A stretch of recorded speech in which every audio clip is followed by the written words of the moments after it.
The Tigers facing UCF for the second time this year. Could have been a trap game, but they came out focused, especially that man, Kendric Davis. 10 points in the first half, looking like he might go for 30 until this. Twists his ankle and is carried off the court with 4.5 minutes left, comes back in a boot. And then after that, just turnover after turnover in the second half. Tigers had 24 total. They let UCF come back from double digits down to take the lead. Memphis can see the season crumbling before their eyes, but then under a minute. UCF up one, Tigers need a foul. They get a steal instead. Demarie Franklin with the pilfer and the bucket to take the lead. That's the game winner, 64-63. He likely saves the Tigers season, at least for now. As happy as everyone was in the moment, Tiger Nation's wanting to hear about that man, Kendric Davis. But it's a reoccurring injury. And when you have those, because I've had plenty of those, when you turn it over like that, it hurts as if it was done the same way. But it's like the pain, you can't take it that night. Get a couple of days and you recover from it. So I'm hoping that's what happens for him.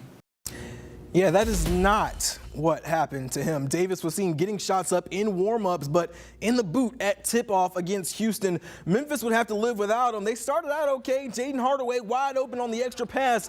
Bang, drains the three, ties it at 9.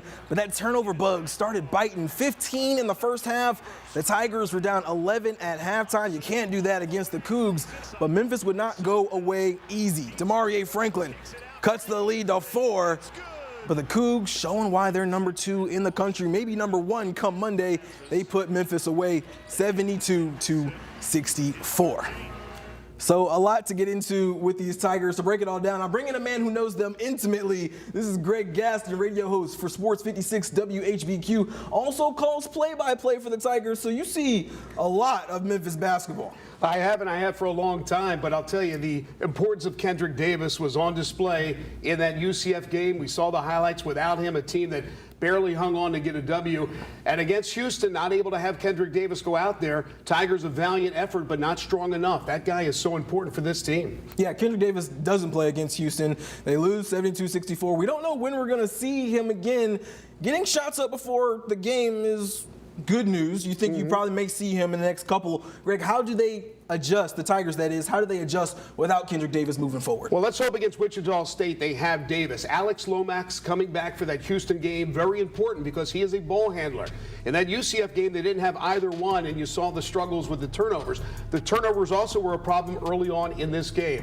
But let's hope that with Davis, he'll be able to go on Thursday. I think this was a very smart move by Coach Penny Hardaway not to play him against Houston, because a loss against the Cougars on the road doesn't crush the Tigers' hopes for the NCAA tournament. If you lose at Wichita State, that could be detrimental for this team and the postseason. So I think keeping them out a few extra days will help immensely. Yeah, I think you make a great point. They are lucky that Alex Lomax is back. And you already kind of thought by Wednesday at that press conference that Penny Hardaway had that he would be back. But in the UCF game, you could just tell they were discombobulated when Kendric Davis came out of the game, stagnant. They didn't have a point guard. You have Elijah McCadden at that point handling the ball. Now you can kind of ease Alex Lomax back into play.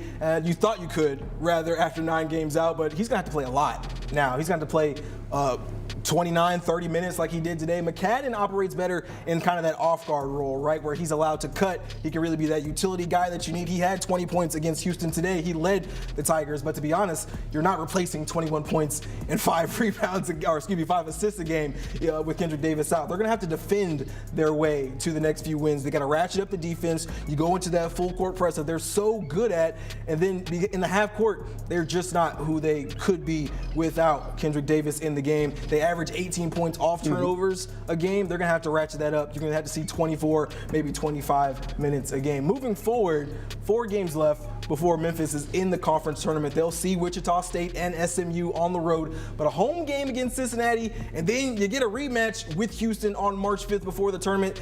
A lot of people thinking that could be Memphis's golden ticket to the NCAA tournament if you get a win.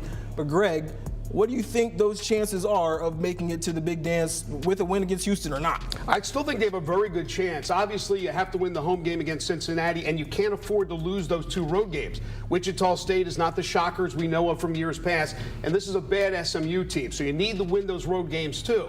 And then you get a chance at Houston, hopefully at full strength with Kendric Davis.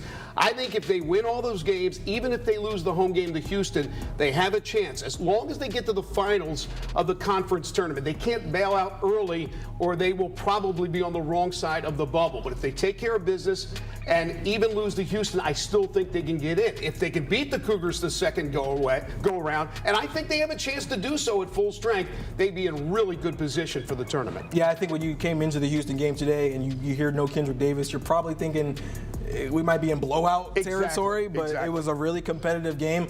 I think the simple answer is yes. To put it real easy, you win the AAC tournament and you're in. Now, what we saw happen with Houston, that's kind of a less realistic option, especially if you don't have Kendric Davis. We know that. But the Tigers, they're in the spot they want to be. They control their own destiny as long as they win. Now, when we talked to Penny Hardaway after the Temple win, he said that as long as they win, all that talk about the last 4 out, the first 4 in, who gets a bye, this, that, and the third, you don't got to worry about none of that. As long as you win, you're taking 2 teams on that you've played before. You beat them by double digits rather, and then you got Cincinnati, who's kind of hovering in that 75 to 80 range. Unfortunately, they lost to UCF, so they're probably falling even further back. You needed them closer to maybe make that a quad 1 win. But the problem is Kendric Davis scored 20 points against all those teams that they're coming up against. You're going to have to find some way to account for his offense. 56 of their 99 points against SMU. So much of the offense runs through him that without him, the secondary point guard, Alex Lomax,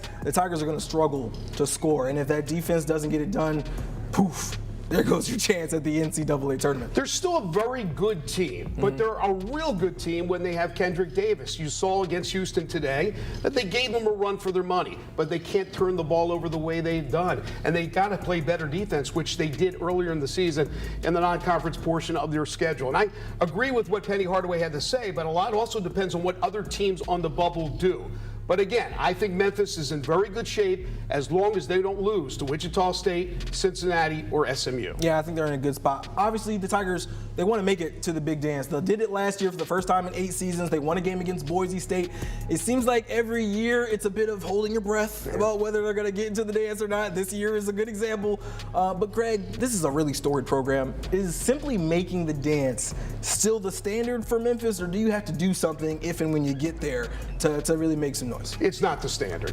Fans expect the Tigers to get to the dance every year. I think that's crazy, but I'd say 8 out of 10 years, so 4 out of 5 is not asking too much, especially when they reconfigure the conference next year. But you don't want to just get there and be a high seed and lose early. Obviously, last year they made a nice run. They were clicking at the end of the season, went in, won their first round game, lost a tough one to Gonzaga. I think as long as they get to the tournament and make some noise, it'll appease folks for a while. But then again, it is a proud program, and you want to do something in the tournament. You want to get back to the days of the Sweet 16, the Elite 8, the Final Four, and the National Championship game. They've done that a few times in their storied career. So certainly, I don't think it appeases the fans just to get to the NCAA tournament. And getting to the NCAA tournament under Penny Hardaway has been pretty hard.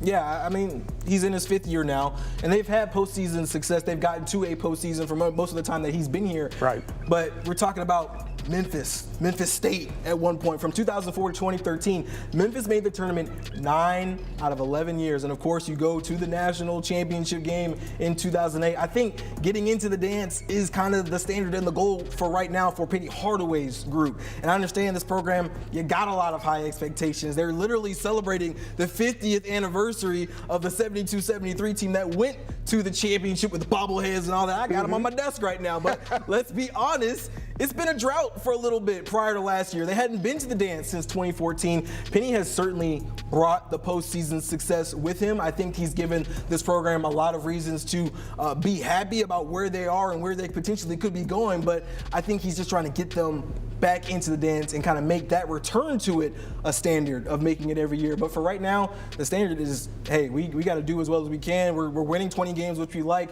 And then once we get into the dance, we'll see what happens. But I think that is the goal right now. And then if you get in there, you make some noise, I think that's just kind of like the icing on the cake. You put with the cherry on top of a season where we're really holding our breaths about whether or not they get in. He tried something different this year. He went with veteran players. He used the portal to get these guys who have been around, some at smaller programs that had not had success. Put them together. The chemistry has been absolutely tremendous. I give him a lot of credit for going in this different route, because next year it's going to be a whole different ballgame with a lot younger players. As long as they get to the tournament, you could say it's a success because he did do something outside the box. But again, this is a Memphis program that most people, when they call on my radio show, they say every year they should be in the tournament. I give them a pass on every year because there's going to be something that comes up. The James Wiseman situation or other things. But you can't have that happen more often than not. So that's why I say 8 out of 10, 4 out of 5 years getting to the tournament. And starting next year with this new reconfigured conference, with Houston gone, you better win the conference tournament. Yeah, it should be automatic qualifier or bust from here moving on. The Tigers got some work to do this season. We'll see if they can make it happen moving forward. Greg, I really appreciate you joining me, man. Thank you. It's been a pleasure. Not a problem. Coming up, it's off to Salt Lake City for All-Star Weekend. More Sports XL after the break. Don't go anywhere.